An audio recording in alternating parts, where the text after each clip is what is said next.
Thank you, Todd.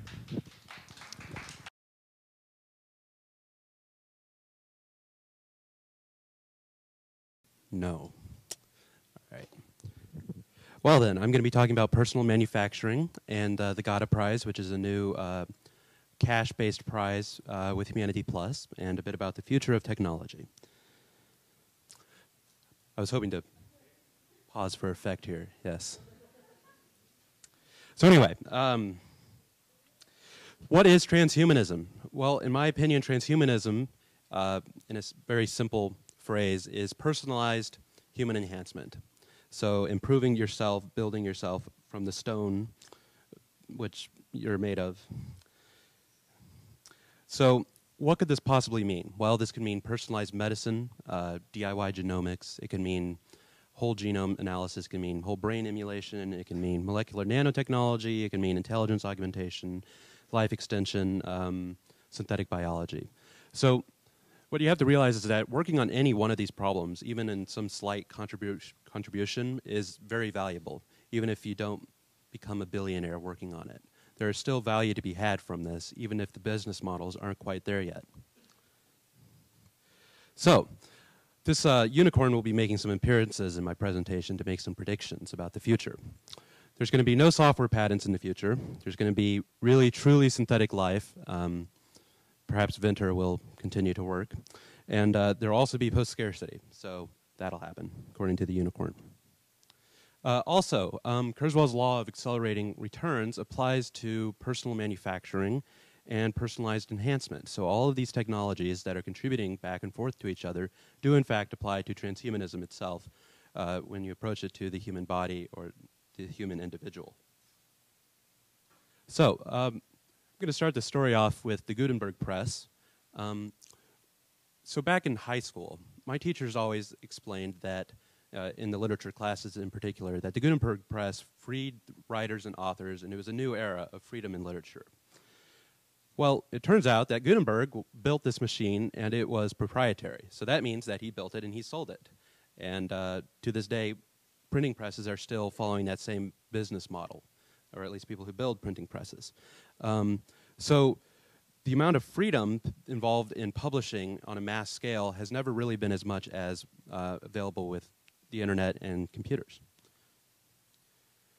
So we got actual 2D printers for paper, and they started off very large, and now we have portable printers that can sometimes attach to the back of your laptop. This is another copying machine that you, wait, no. This one you might be familiar with. This is what you were seeing in the gel photo. This is polymerase. It copies your DNA all the time. It's just a different form of a copying machine. This is another one. This is a printer that prints out 3D objects, kind of like the previous one, except this is mostly only out of plastic. There are other materials. This machine in particular is a Stratasys, and that man is very happy to be holding his printed object.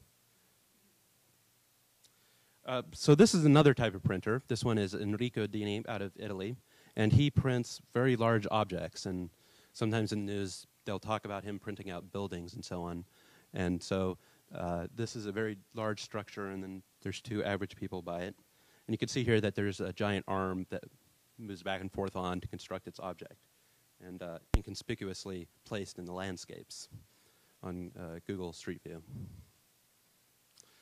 So the RepRap is an open source 3D printer that can print its own plastic components.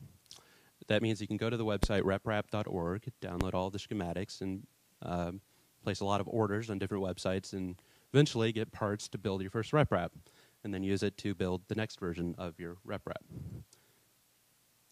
This is, for instance, version 2 of it. Slightly different framework. It looks a bit different. It's essentially the same function, somewhat cheaper. This is another one where a company called MakerBot Industries took the RepRap platform, in particular there's a whole family tree of these 3D printers now, and commercialized it, and you can now buy these kits for about $700, or if you wanted to include everything you could possibly need, including some extra components and so on, you know, $1,000, $1,200 or something.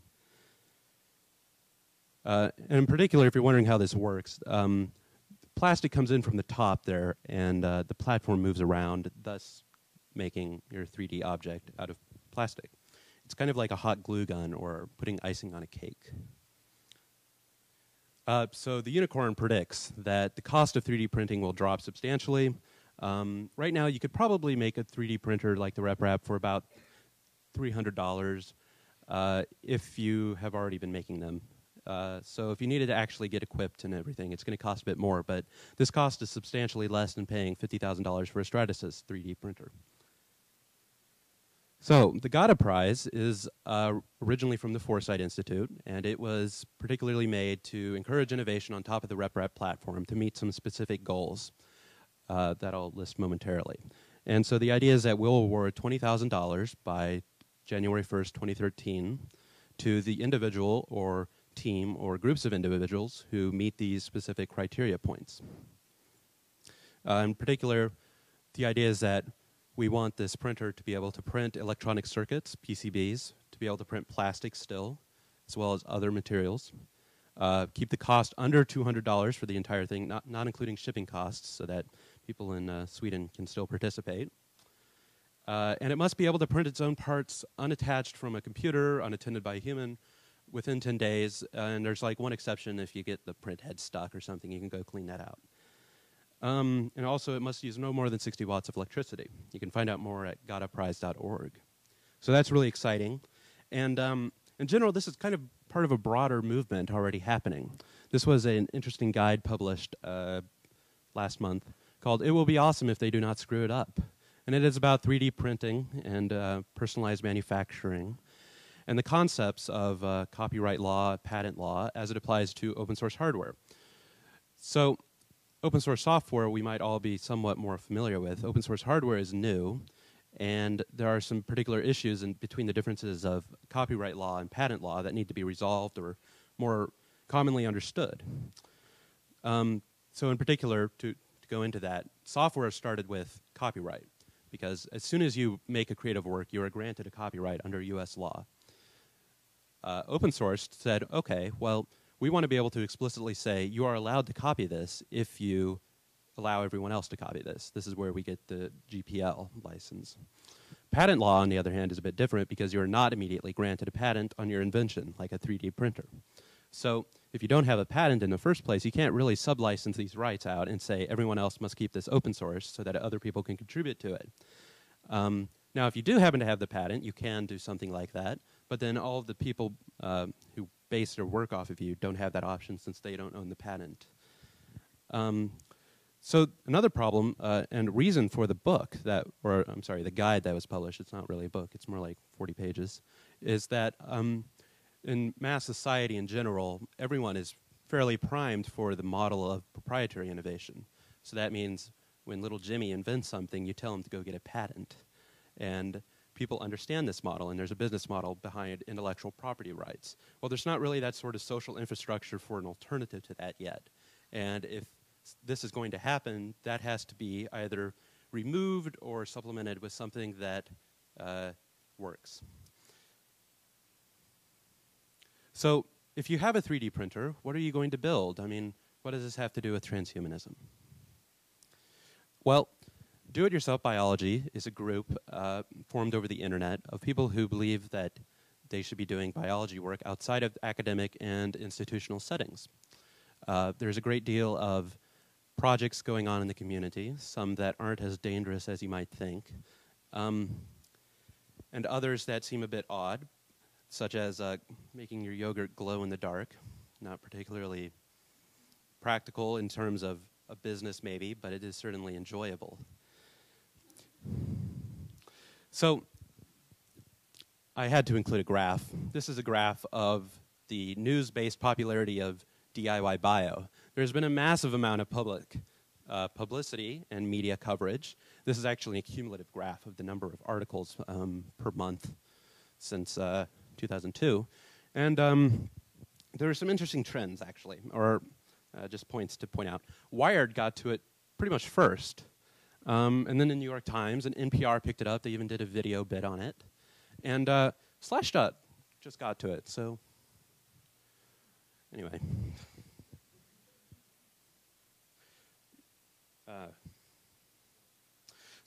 If you were to work on personalized enhancement, what sort of things would you need? What is your shopping list going to look like if you were to say, screw the business model, that'll figure itself out, let me just get started and work on things? Well, you might want some DNA sequencers, you might want DNA synthesizers, you might want microscopes.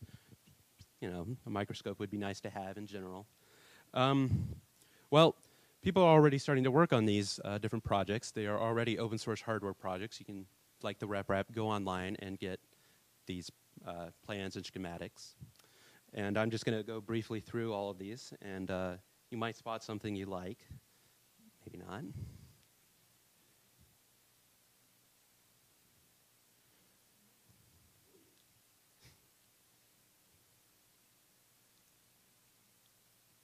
So anyway, much less developed than, you know, if you looked at the US patent system, there's many millions of patents.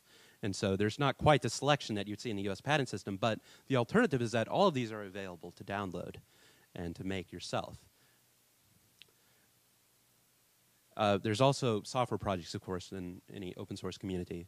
So for instance, CAD, we need viable replacements for SolidWorks and AutoCAD and ProEngineer and so on. So there are also CAD programs.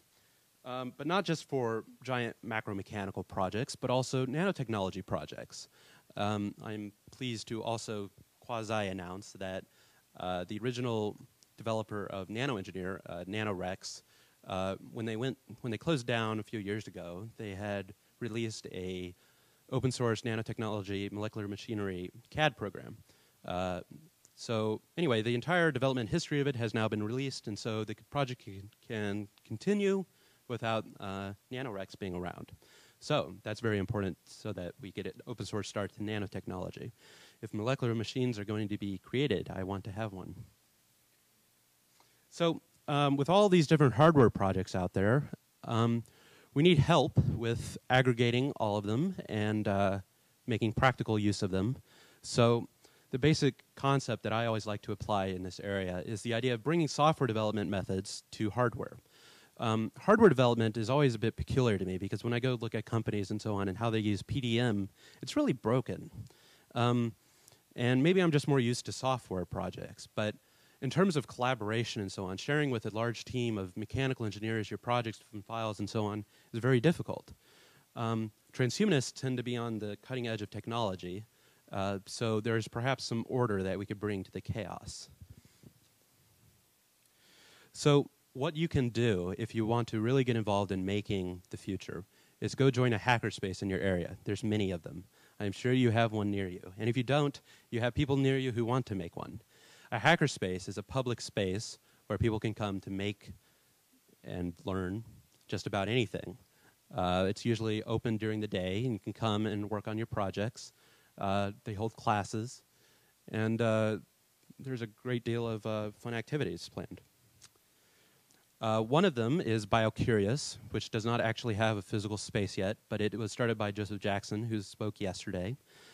He is a transhumanist who wanted to start a hackerspace specifically for do-it-yourself biology, and specifically for people who didn't really want to start a biotech startup and instead be a bit more public about their development and work and who didn't need a private warehouse or something to spend money on. So they got funding, and they're starting with only $35,000. They were aiming for 30. There's also a video that I would play, but since the internet connection doesn't work here, I won't. So you should make stuff, and if you need anything from me to get started, you should ask. There's my contact information, and that's it. Thank you, Bryan. And we've got time for a question if someone has one. Can you summarize, Professor Jonathan Post speaking, my son is a patent attorney at the age of 21 because he started with a double BS in computer science and mathematics, but having a law degree is good. I defer to him for explaining patent law, but for the sake of the audience, both here and out in the virtual world, what is the important difference between copyright and patent, and how must we overcome that difference? Well, the important difference for people who are out and building different inventions that they want to share is that patent law is not patents are not immediately granted to you. Now, from a bystander standpoint of view, the difference between patents and copyright is that copyright is purportedly for works of literature and art and media and text and so on. Whereas in patent law, there's specifically the USPTO set up to moderate over inventions of the physical realm. So the line is kind of blurry there, and that's actually why we have software patents, because they didn't really know, well, is this an invention that we should patent or not? And so that's why like the summary for a patent or something is a government-granted exclusive monopoly on it. It's purely in the sense of business for a limited period of time, hopefully. Right.